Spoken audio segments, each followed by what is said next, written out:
Welcome to this explainer.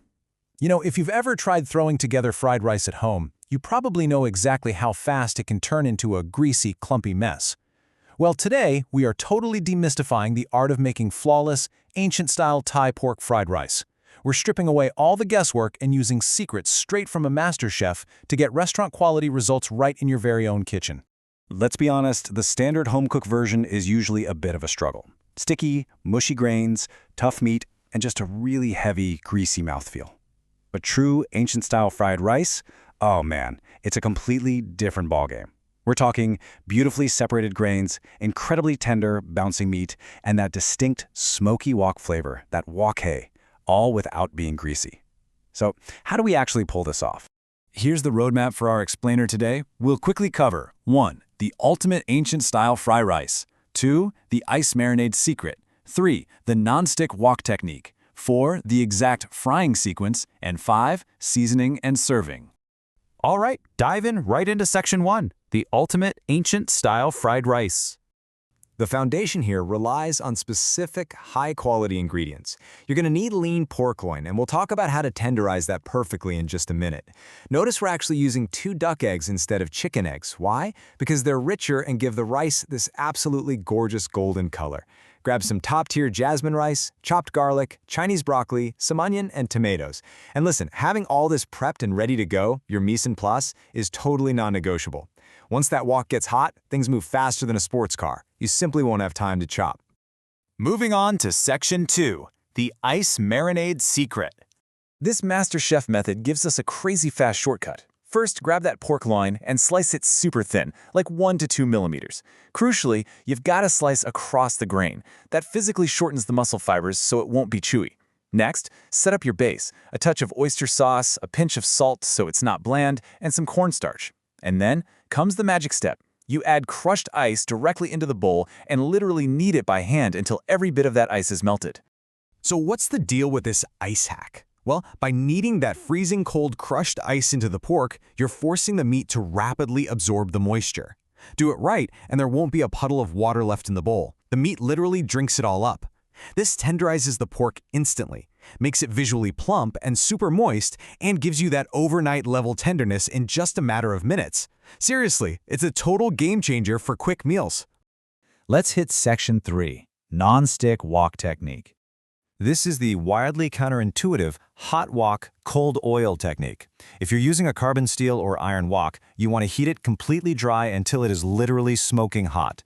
Then toss in some cold oil, swirl it around to coat the entire surface, and get this, actually pour that oil completely out. Finally, you add fresh cold oil back in to actually start your frying. What you've just done is create a natural, temporary non-stick polymer film right on your pan. And because of that brilliant little seasoning trick, we can go ahead and bust a massive cooking myth right now. We've all been told you absolutely must use day-old, refrigerated rice for fried rice, right? Yeah, not true. With a properly seasoned, scorching hot wok, you can use freshly cooked, steaming jasmine rice and it won't turn to mush. It stays perfectly fluffy and separated. Boom, you just saved a whole day of planning ahead. On to section 4, the frying sequence. You've really got to follow this exact timeline to build the layers of the dish. Start by dropping your ice-marinated pork into the hot oil. Sear it until it's only about 80% done, then tape it out and set it aside. This guarantees the pork stays bouncy and doesn't dry out. In the leftover oil, crack in those rich duck eggs. Toss in your rice, follow it up with your chopped garlic, and eventually bring that pork right back into the mix. Now let's zero in on those middle steps because timing here is literally everything. Notice how we add the rice immediately after the eggs begin to set? That lets the wet egg fully coat the individual rice grains in a beautiful golden layer. And here's a massive pro tip. Add your chopped garlic after the rice is in the pan.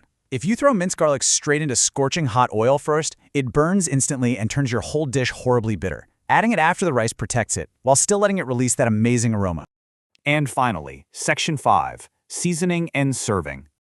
All right, crank that heat up to max. You want to hit the hot rice with a simple but incredibly powerful blend. Light soy sauce for savory saltiness, dark sweet soy sauce for depth and color, a touch of sugar to balance it out, and hey, with these techniques, you don't even need MSG. Plus, a good dash of white pepper.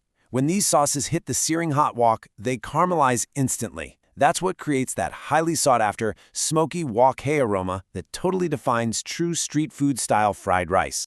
As you're wrapping up this high-heat stir-fry, keep this golden rule in mind for your veggies. The Chinese broccoli and onions can go in a bit earlier, since you want them cooked but still with a nice little crunch. But your tomatoes, they have to go in dead last, literally right before you kill the heat. Tomatoes are basically little water balloons. Put them in too early and they disintegrate, turning your beautifully separated rice into a soggy pink mess. Just a quick toss to the very end is all they need. Once you plate it up, the results really do speak for themselves. The rice grains are perfectly separated, there's absolutely no pool of grease at the bottom of the plate, and the aroma is just out of this world. But to serve it the authentic ancient way, you've got to pair it with a wedge of fresh lime, some cooling cucumber slices, and most importantly, a small bowl of chili fish sauce, prick non plat. A squeeze of lime and a spoonful of those spicy, salty chilies elevate this rich, smoky dish to a completely different level. So, that brilliantly illustrates how just understanding the science and sequencing behind a recipe can completely transform your home cooking.